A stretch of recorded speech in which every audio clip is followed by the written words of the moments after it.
So it's very nice to be invited here. My name's Philip Torr. I'm a professor at Oxford. Here's a little bit of my background, just to tell you. So I did a PhD at Oxford. I spun out a company called 2D3, which I'll talk a little bit about. Then I worked at Microsoft Research for a little while. Then I was a professor at Oxford Brookes and worked with Sony. Then became a full professor at Oxford, and I've been involved in a few spin-outs.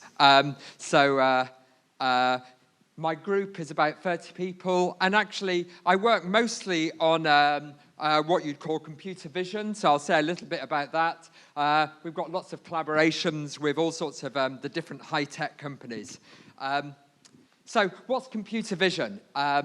Basically, it's about somehow describing the scene. Every picture tells a story, what's going on in the scene, recognize the objects, the actions, the intent of the players. And it's kind of interesting because, oops, what's going on there? Let me just get rid of that. Because actually in the media, for a long time, especially when you looked at the old movies, they'd think that making robots look like humans was pretty difficult. So they had all of these strange robots that didn't really look like humans. But actually, vision was always meant to be quite easy. So it seemed to be, oh, that's, you know, humans do it very trivially. It's a very easy problem to solve. And it's typified by this film in the 80s called Terminator. Who's seen Terminator? You're probably all too young to remember Terminator, aren't you? We'll show you a little clip because it's kind of instructive. So here, if you remember, he comes back from the future. This is actually a robot here coming back from the future. He's going round. He's looking for transport, so he's recognizing motorbikes, cars. Also, the segmentation is assumed as well. So the outline of the objects is discovered. He's navigating, being able to navigate, work out what people are doing, their actions.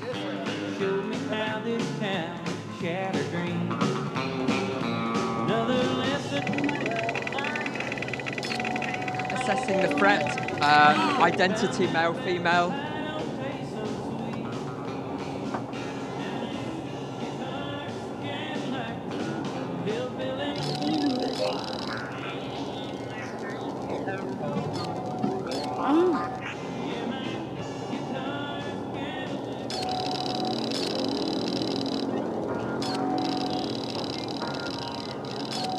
Now he's doing 3D reconstruction to assess the fit of the clothes, to see whether they'll fit him.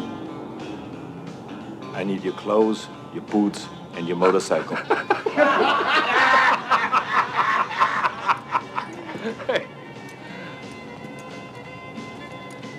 You forgot to say please. So, that film was in the 80s, and absolutely none of this was possible. So I started working in computer vision about 1990, and actually nothing at all that was shown in there would work even slightly reliably. It was all maybe if you got, your whole thesis might be to get one algorithm working on one image, and the computers were so slow, it'd probably take the length of the time of your thesis for that experiment to run. Yeah, these are just the examples of the sorts of things that were happening. You know, this segmentation here, the outline of objects, recognizing objects, recovering their shape.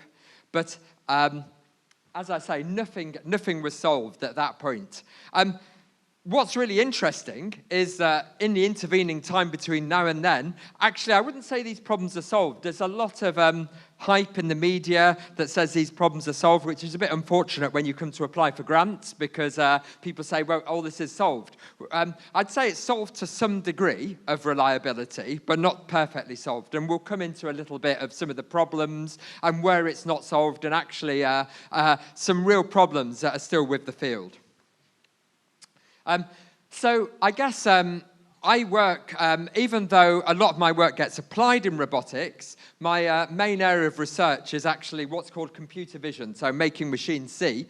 And I could probably try and divide it into several areas. So before I started working in the 80s, people were inspired by this guy called Marr, and they were trying to understand how the brain worked, how humans did it, trying to take inspiration from psychophysics and neuroscientists. The problem is that those guys didn't really understand the mechanisms themselves. So this trying to take inspiration from nature was always fraught with problems. So people then began to look at a more mathematical basis, trying to look at, say, studying the problem just as an engineering problem and trying to prove some optimal results. And the easiest thing to do that for, in the 90s, there was a lot of work on understanding geometry, triangulation, calibration of cameras. So that you would have actually, if you've been dropped into a computer vision conference in the 90s, you would have actually been forgiven for mistaking that was all that vision was, just geometry, because most of the papers are about that. And, you know, academia tends to follow these trends that everybody jumps on. In the 2000s, interest reawakened in object recognition, and lots of people started thinking about that. But there was a lot of effort which involved trying to handcraft features, you know, eye detectors or just features of the image in general, things called SIFT or HOG, if you know the area. So it'd be almost like the medieval artisans who would spend generations building a cathedral. People would be crafting these features by hand, maybe tweaking a little bit there, a little bit here. And one of the great revolutions that actually was partly inspired by vision was the deep learning revolution. And deep learning is really about learning features. So it basically did away with all these people who were handcrafting features and allowed it to be automated. So it's one of the big advances. So I started work in the 90s, and actually my kind of work mirrors this evolution of the field. So I did a lot of work initially on geometry, just trying to, from sets of images, figure out where the cameras were robustly, and also do 3D reconstruction of the scene. And we ended up spinning out a company called 2D3, who produced software to do this automatically, that was used in the film industry. So our first product, Boujou, was launched in 2001. It got a technical EMMY, and it was used in lots and lots of films. And the basic idea was you'd have some sort of film shot like this, so the camera would be moving around, and you'd film the environment. And what you try and do is you detect features and track them. So what's going to happen now is there's features, and these are the tracks of the features. So now you've got lots of feature tracks in the images. Here are the features all being tracked. And then what you'd do is you'd use a set of equations to figure out from that where the cameras were. So you'd have a 3D reconstruction, and then you could use it to overlay various types of graphics or additional effects, which would then move consistently with your cameras, so that you could basically insert all sorts of special effects into films. So that was one of the triumphs of the sort of geometry field of that age. And it was used in Lord of the Rings and Harry Potter. Here's an example from Gladiator where it was used. So we've got the Colosseum as it is now there, and then the computer-generated one, and you can see it beautifully mirrors the movement of the camera, so you can't tell the soldiers are real, and you can't tell any inconsistency in the position of the camera and the 3D. So after that, my own work, what happened was I consulted for Sony for quite a while on their they basically, who's heard of Kinect? Kinect is like the Microsoft camera. Who's heard of that? So actually, funnily enough, before that, Sony had one called the iToy. It wasn't a 3D depth camera. In fact, they asked me whether depth cameras would take on. I said yes, and they ignored it, but never mind. Basically, it was a normal camera, and there were various games that were interactive games using the camera. A brand new experience for PlayStation 3. And the idea is you'd have this book, and you'd be able to insert your hand into the book and cast spells. And it never looked quite as good as the advert, but it sold 600,000 units, so it wasn't too bad. Book of Spells. Okay, when I worked at Microsoft Research, so things moved on. There was geometry, and then people started to think about a model for images, which were called Markov random fields, which were basically a way of modeling the spatial arrangements of images. And this could be used for interactive segmentation, this sort of thing. So, but despite all of this, so this is just showing the user marks the foreground and background, and it pops out the toucan. But despite all of this, lots of work on segmentation, lots of work on tracking and 3D reconstruction, but object recognition remained fundamentally hard.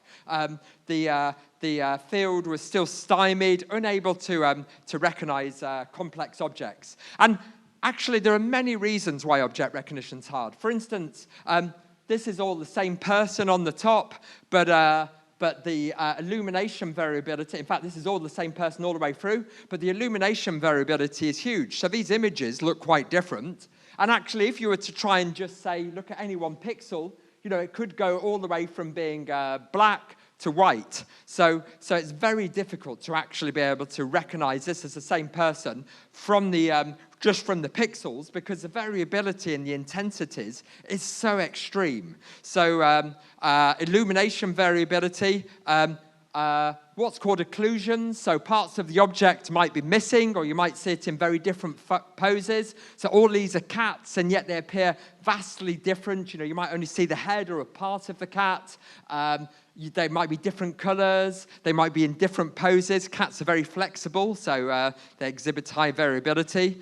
Even when you say, you know, what is a cat? Actually, different cats, different breeds of cats could actually look very different. So these, or dogs as well. These are dogs, big hairy dogs and less hairy dogs, so kind of different as well. So we got to something like 2005 or so, 2012 or so, and we were not doing so well on object recognition. And basically, there was a couple of landmark papers where people took this, actually for a long time. I remember my supervisor saying, never work on neural networks. They're really unprincipled. There's no point to them. They're a really bad thing. So, because that's what I wanted to do my PhD on. He said, don't do that. So that was a bit upsetting. Otherwise, I would have carried on working on them. But these things were sort of out of favor within computer vision. People just thought they were like generally a bit flaky, and you know, it was kind of dumb people who did neural networks because there wasn't any maths in them. So that was the general opinion. But yet somebody came along, and in 2012 they basically tried neural networks, but a bit deeper, and they started to get a massive performance improvement. So we've got the handcrafted features here, and various successive methods for deep networks began to up the performance. So this actually sparked a lot of the revolution in deep networks. It actually came from computer vision as people tried it on this big data set. So there's a big data set created called ImageNet. There was a challenge out. Different methods were tried, and suddenly it was found these deep networks worked. And as the previous speaker said, this was enabled, because I mean these neural networks were known about for a long time and generally eschewed, and this was enabled by the big data set, so big data, the GPUs, and I guess also a willingness to actually put this public competition out there was kind of important as well. So we can just see now that the deep networks carried on stomping ahead. So that was pretty exciting. This was this Hinton paper here was pretty seminal in driving deep networks forward. And as the speaker before said, he got a Turing Award now, so he's pretty happy. So just to give you some idea of the power of these, pretty soon after they came out, we applied them to segmentation. So that's not just recognizing the object via a bounding box, but actually trying to delineate the object. So and part of the reason, actually, is because I've got to spin out helping the partially sighted. And one thing they want to be able to do we've got these augmented reality glasses, which they put on, and they've got the camera attached to them, and it can do things like highlight objects of interest. So, for instance, it might highlight if there's a person out there, and then enhance their vision. So it's transparent, so they can maintain their residual vision, but it can also highlight things like people or other types of things. So, and they like that experience. So it's going beyond the bounding box and actually allowing some sort of image enhancement. It's also important, actually, I'm going to talk about, I'm heavily involved in driverless cars, and you need to get these accurate segmentations because you want to know where the road is, where the end of other vehicles is, so you need to be able to delineate their outlines quite well. So the moment deep nets came out, we'd been working a lot on what were called Markov random fields, and we combined them with these deep nets and started to produce some state-of-the-art segmentation results. This work's quite old, but it's kind of fun because we won this competition, beating all of the people from Google and Microsoft, and then we put the demo online and allowed people to upload photos, which was kind of fun because they'd upload photos of cats, and you can see like we'd got the cats quite well here. The pinkish thing is the cat. It would be able to get the outlines of the bicycles and the people. So these are and the sheep in the background, and so on. So we get the people there in the pink and the bottles on the table and so on like this. So people started to upload stranger images. And the interesting thing about the deep nets is just their power of generalization. So these things obviously weren't in the training set. There were lots of bicycles and people in the training set. So when it's uploaded this strange sofa, which has got some bicycle gear attached, you'd see some of the gear of the bicycle was labeled as a bicycle, and the people were labeled as people. So that's kind of a neat generalization to something that wasn't seen in the training set.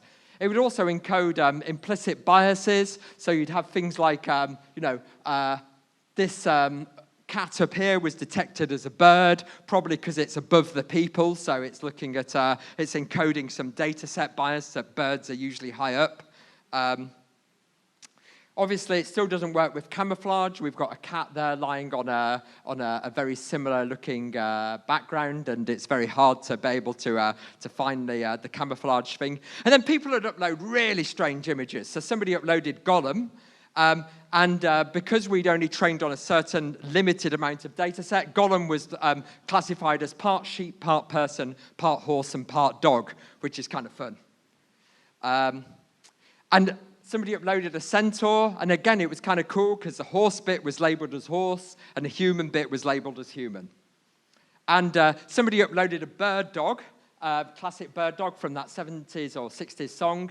And again, the head was labeled as a dog and the body as a bird. So that's kind of cool. Okay.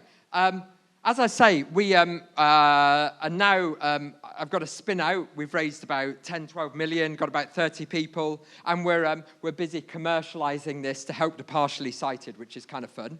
And we've got things like depth estimation, all of that sort of stuff on these augmented reality glasses. This is somebody called Yan Lan, who's famous in China, who tried them out and made a TV appearance for us. It can do edge enhancement, depth enhancement, and it's also going to be able to do detection of objects and even what you might call a visual Cortana. So like what we're working on now is question and answer based upon the images. I'm not going to talk about this too much, but it was kind of related to the fact that in the Arnie stuff, they're trying to fit clothes, and we've also got a new spin out now, which is we've just raised a 500k Innovate grant, which is basically AI tailoring, which will be you can take your phone, you can scan yourself, and then it'll tell you clothes fit and send you fitted clothes. So we've got an Innovate grant for that, and we're looking for investors, if anybody knows any good investors. Okay, so other work that I'm involved in, as again, I work in computer vision, but I'm also involved in autonomous cars. So the motoring dream, when I was growing up, there weren't so many cars around in England. The roads were open. You'd be able to drive around, and, it was all great. Unfortunately, the sad reality now, if you drive anywhere in the UK around work time, especially lunchtime, you end up with this, which is, not really what you want to be doing with your life. And it's estimated that actually some people lose about 230 hours a year. I don't know where this statistic comes from, but it's kind of good for slides. They use 230 hours a year in their commute. Whereas the dream would be we'd have autonomous vehicles, and this would be our commute. Well, maybe somebody's dream anyway. You'd have like a nice space where you could work. And there's all sorts of other, as we move to electric and maybe even centralized scheduling of all the autonomous vehicles, we'd have some nice environment to be able to go to work that was carbon efficient. Okay. Reason I got interested in autonomous driving is also for computer vision now. It's one of the biggest drivers. And actually, it's a big driver in AI because the automotive industry, it's $1 trillion industry, and they're putting a lot of money into autonomous vehicles, and it's going to be related to smart cities, all of the future. So, and there's so many things that it touches on. Obviously, computer vision at my own heart, but planning and control for the vehicles, probably some sort of centralized control of cities, ethics, security, networking. So it's going to be very. It's very good, actually. When I started off, say, working in computer vision, people struggled to see the relevance, and there were hardly any companies in this area. Now it's awash with money because autonomous vehicle, all the autonomous vehicle guys are putting lots of money in, as well as all the big tech giants. So about 2 or 3 years ago, I was involved in this, and I still am involved in getting this startup called 5AI off the road. It's now about 150, 160 people. We got a 50 million, the biggest ever Innovate grant from the government to start this off. 10 million went to 5AI, 5 million went to other partners, including Oxford. We got about 2 million. Yeah. It's been sort of going ever since. And here's the bet. Here's a little bit of the business case. So if we look at the consumption of mobility, the tradition for the past sort of 100 years, or modulo the past 5 years, has been to buy cars. So we've got all of the big car manufacturers, traditional guys. Recently, or more recently, there's the car rental guys. And they're the car rentals. And then the transport operators like buses and trains and that sort of stuff. We've got very recently ride-hailing like the Ubers and all of these sort of guys. And what's come in even more recently is car sharing. So we've got Zipcar and all of these guys. Basically, they deploy cars around. You can hire it or share it. And occasional car users are moving more to a car sharing model, fractionally reducing sales and rentals at the moment. So it's kind of interesting because at some point this cost is going to move us from. Maybe this is a prediction, as we get more congested, that we're going to move away from maybe individual car ownership, that's what some people are saying, and perhaps move more to mobility as a service. So you might just call up the car you need when you need it. So this is going to be interesting, and it's going to be this new mobility as a service is probably where autonomous cars. It's going to be the hard-fought area, and I think some of the big companies will go down, and some. So we've got the traditional OEMs here, and some of those might go down. So there's an interesting story. Kodak are an interesting case. So Kodak dominated the film. Producing thing for cameras. They looked at unassailable, huge company. Digital cameras came along. Nobody really expected much was going to happen. But yet, within a few years, Kodak have dwindled and they didn't adapt. So there's always a slight problem with these big entrenched players actually being able to keep up with new disruptive stuff. And what we've got over here is universities, you guys and everybody, lots of great universities, spinning out software company, lots of talent, and it'll be interesting to see what happens, because we're going to also have these other guys who are just coming up, developing the mobility as a service sector, and actually who wins, it's not really clear. It's going to be interesting, but I can predict Maybe some of these guys will have to rebrand or change, or maybe they'll go down. Okay, just talking personally about why 5AI and why the UK. There's a huge amount of work in autonomous cars going on in the US and in China. Not so much. There's a little bit going on in Europe, but actually the amount of investment is kind of dwarfed by China and the US. But it's a shame because the UK has some of the top schools, really strong universities, and so it's good to exploit those guys. There's another thing is that there are several reasons why actually autonomous cars might become regional. One is cities are very different country to country. So systems that are developed, say, for the wide open highways and the slightly easier roads of the States probably won't work so well in the crowded medieval cities of Oxford, say, where I'm from. So cities, driving behaviors, road rules, appearances, all very different country to country. And it's a big engineering effort to get it to work for even one country. As I say, the medieval streets of England, very different from the US. But also, this is, and we've already started to see it with Huawei and 5G. Actually, some of these things will become national resources. And it might be that a country might not appreciate, say, a foreign power running their transport system. So, for instance, if autonomous cars are centrally networked, which is one possibility, and would you actually want, say, your foreign power who you're not so fond of, maybe Huawei if it's the UK or US, running your transport system. By the way, I've got nothing against Huawei, I should say. Just giving an example that means that somehow this might actually be something that's going to be much more for regional companies. Okay. Descriptions of the types of autonomy for autonomous cars. We've got everything from level 2, which is basically some sort of autopilot or cruise control on the highway. We've got different levels, which basically grade how autonomous something is, all the way from highway to urban. And some of them have like level 4, for instance, would have pre-mapped routes, but level 5 would have no prior information.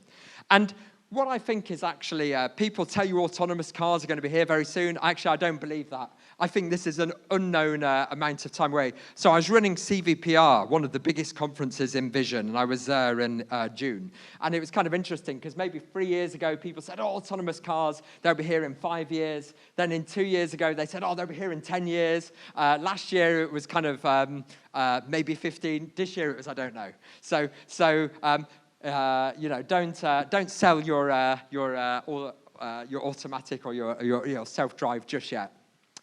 But there still is a compelling economic user case that will drive this. I think what we'll see is, rather than going to full autonomy, we'll see people putting more and more gadgets on cars to help them sell, just like automatic parking, cruise control. And so it would be more like a creep towards autonomy. But I think full autonomy is, a very long way away. I mean, there's lots of legislation and all of this sort of stuff.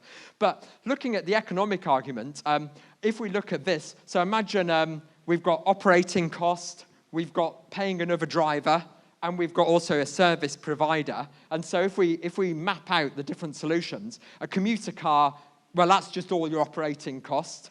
A bus would be, there's a bit of cost for running the bus, but most of the cost is driver, and then there's a bit of profit to the bus company as well, and so on. You know, Uber would be roughly like this. Here's the operating cost. Here's the driver share, which is actually pretty high for Uber, and then there's a bit of company profit at the top. And what we can see, actually, is that, you know, this is why cars are still more popular, even though the buses are cheaper overall. It can take you twice as long to get there, unless you're lucky enough to live exactly on the bus route. It's not so good, really. And these things are much more expensive. So, and even if you cut out, you know, so these Uber and such like, they're still, you know, you wouldn't want to rely on it all the time unless you weren't taking too many journeys. So what you want to try and do is aim for something like here, where you've got a bit of operating cost, a bit of company cost, and it's going to be below your cost for your personal car. And that's where you're going to get to. And I think this is achievable, but actually the sunk cost is going to be huge. You know, it's going to be like a lot of money to get there.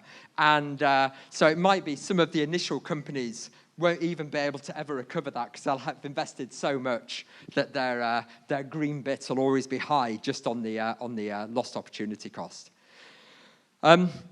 What we're aiming at for 5AI, so we've got, it'll be a service concept, so there'll be an all-electric vehicle, there'll be an app, a bit like an Uber app, and there's just going to be these charging stations will be around the place, and there'll be high-demand commuter routes, which you'll target at first. And you can imagine a fleet just continually wandering around. You phone them up with the app, and they arrive. And that's probably something along the lines of what we're going to get. Okay, so I'll show you a bit of the technology that we've developed so far for autonomous cars. So we've got all-round stereo vision. Let's see if is that a video? Okay, it's not working.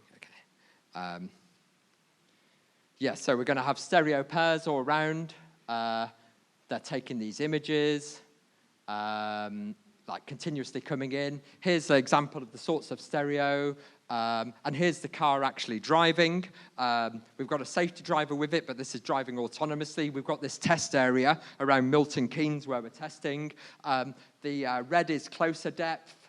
The blue is further depth. And you can see, you know, it's not too bad on these sort of country lanes. It still doesn't work so well on London streets, for instance.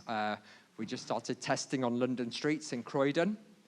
But you get an idea, it's not terrible. And you can also see the depth reconstruction is quite nice.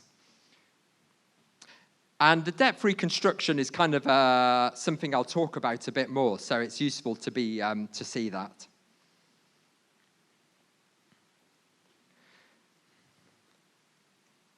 So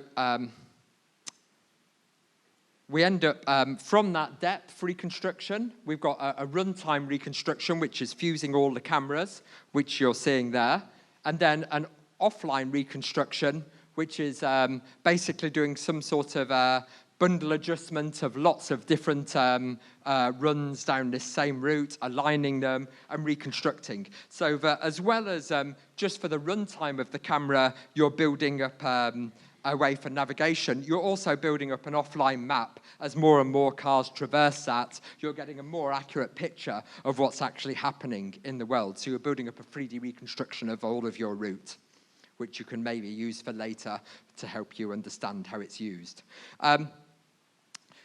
There's a big localization problem to try and work out where you are on the road. You could use GPS, but actually in certain cities there's lots of GPS shadows. So you'd actually want to use your 3D reconstruction as well for localization, work out where you are in the map from the stored images. So that's a big push that we're working on. And this is just showing the sorts of relocalization we get, which is relocalizing partly from GPS, but also from the 3D reconstruction that we've got. And it's also doing lane detection as well. That shows where it thinks the car is, and so on. And also it's doing the localization by doing shape fitting as well to the shape of the road, because we've got the stored road here, and it's fitting those shapes and doing an update as to where it thinks the car is. So there's a bit of use for those offline maps.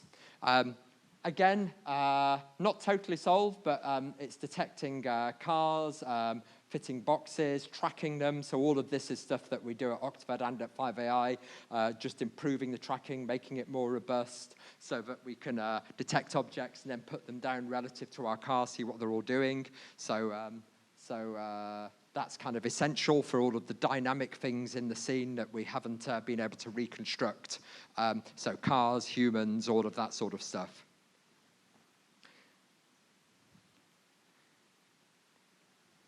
So, and then we've got in Edinburgh a team working on planning.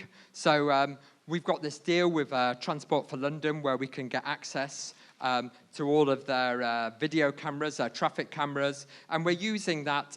We have to anonymize it. They've got a big server actually based very near the cameras so that the data doesn't go out, because obviously that's not so good. And what this is doing is we're analyzing how people move through situations like this, how cars move, how they use the road, and then we can use that for predicting how the other actors or the other people within the scene move. So that, for instance, for this car here, we might have a set of positions and which it could move to. We've got an estimated flow field of how things have moved in the past around there. And as we move, we can work out the probabilities, which are indicated by these, that we think it's going to the different exits, which we've observed from there. And so as it goes round, we've got a much better understanding of how the thing should move. And we're learning all of this from large amounts of road scene data. More of the same here, just to give some sort of idea of our estimation. So you can see there it's got this estimation that it's going to join the traffic there, and then the certainty that it's joined. Okay, this has all talked about the perception side. How do we do perception and all of this sort of stuff? There's still the planning side, which is really interesting. So there are multiple bets on how we do planning. There's a lot of classic control. So who's heard of reinforcement learning? Okay, just a few people. So I'll talk a bit about that. So I think at 5AI, we're mostly following a classical type of control approach. But it's really interesting to think about how you'd solve this. So if you're going to drive around, how would you actually learn a policy for driving? How would you do this? And you've got a few. A few things. So we've got localization and mapping, which we've talked about. Where am I? Scene understanding, where is everyone else? That's the detection. Driver state, so that we're learning from all of these videos. But we've still got this open question, which is movement and planning. How do we decide, based now we've done those observations of the world, how do we decide what we're going to do? So one thing that people have talked about a lot for autonomous cars is high-definition maps. So that's all of the mapping, and somehow this will help us. I think it will help us, and people will be crowdsourcing them and capturing them from many vehicles, which we've discussed.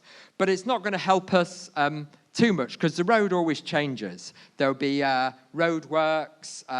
You might. Yeah, things might just change. There might be accidents. So you need to also be able to reason about stuff where you've no mapping information.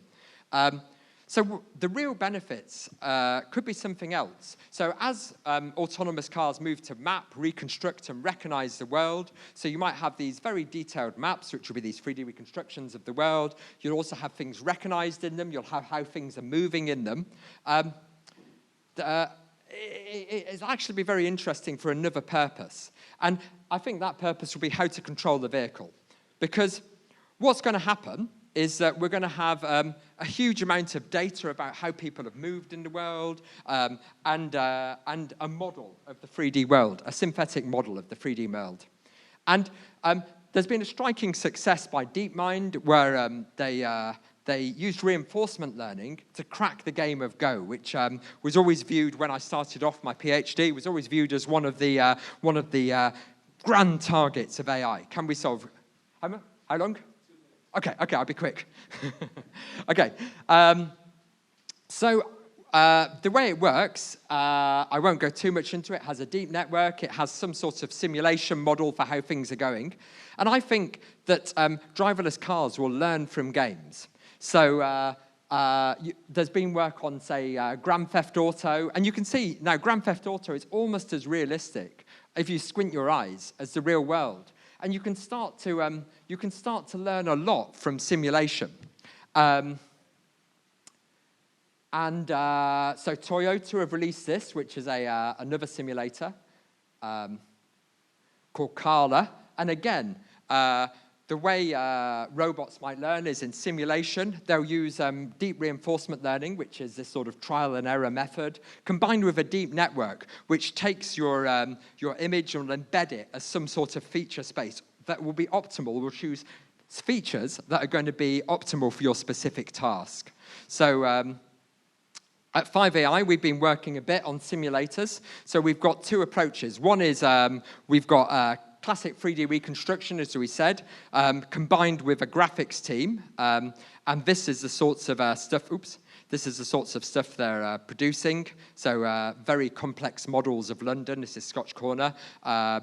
And under different illuminations and times of day or night. And then one of the really interesting open research areas are the thing called deep generative models. So at Oxford, we're working a lot on deep generative models, which are the following. You'll take input from the real world, and then you'll try and make what's called a generative model. So I might feed my neural network all the streets of London, and then ask it to generate synthetic scenes as if they were from that distribution of London.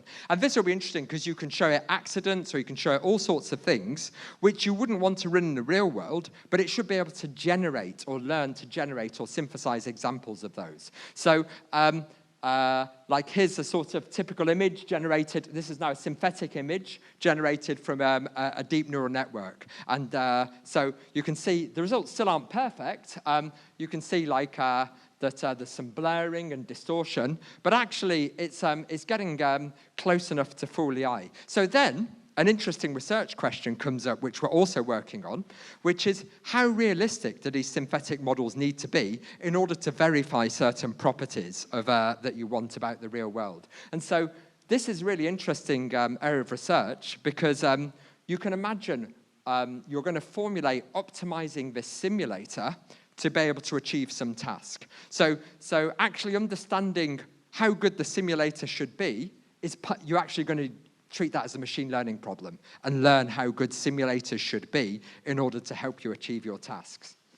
Okay, so I'll very quickly, if I've got 1 minute, have I got 1 minute?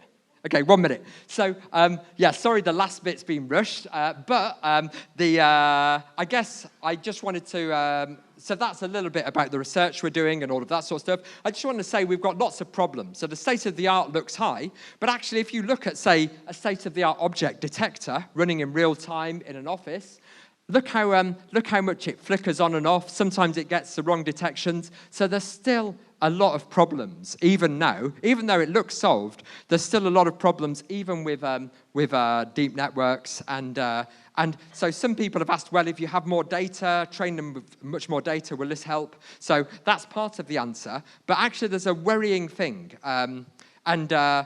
If you go wrong and you're releasing this 1.5 tons traveling at 70 miles an hour, we have these accidents. For instance, we had the accident with the Tesla guys.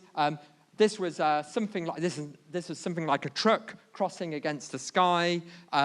The detector didn't detect it, and the guy, actually the Tesla guy who was doing it, he used to actually post on YouTube lots of videos of near fatal crashes. He believed in Tesla so much, he was saying, look, you know, we're nearly going to crash, oh, we missed it. And so I think he wasn't holding on so much to the safety thing because he actually enjoyed those near misses. And so he was probably even filming this. And what happened was this truck turned across, the car went under the truck and beheaded him. It took off the top of the car. So that's a case where even now, something that you'd think the detector should have got, just missed it totally. So there's still big problems. And this, there is actually people who are now looking into why that happens. There are these things called adversarial examples. So has anybody heard of adversarial examples? Okay, so this has come about in computer vision. So you take a neural network, you train it up on lots of classes like dog, car, truck, cat, and then what you do is you try and create an example that fools it. And actually, there's a formula for doing this. You can actually take an image and perturb it in a certain way and actually arbitrarily fool the neural network. So this here was then viewed as a king penguin. This is a starfish. This is a baseball. This is an electric guitar.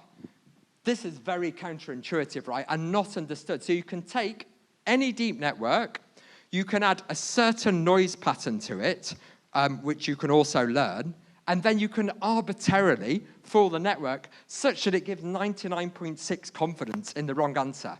So this to me shows that deep nets are still very much in their infancy. And these things called adversarial examples are not just a property for vision. They can be generated for any network, and you can basically fool any network. There's actually an algorithm for doing this, and you can just simply switch like the performance of a neural network and generate examples that totally fool it. So then let me conclude, and you can ask me about adversarial examples in the question and answer if you want, because I want to stay on time. We've got the Gartner hype cycle of AI, and where are we? You know, so things come along. We've got the technological trigger, peak of inflated expectations, trough of despond, slope of enlightenment, and plateau of productivity. Now, it's kind of hard to work out where we are in those, and I guess historically, let's just look at the history. There were smaller episodes, so people got really excited about AI in the 60s, and then in the 70s, it went down into a slough. You said nothing's working. And there was basically two major episodes of AI winters, one 74 to 80, and then it sort of came back, and then 87 to 93.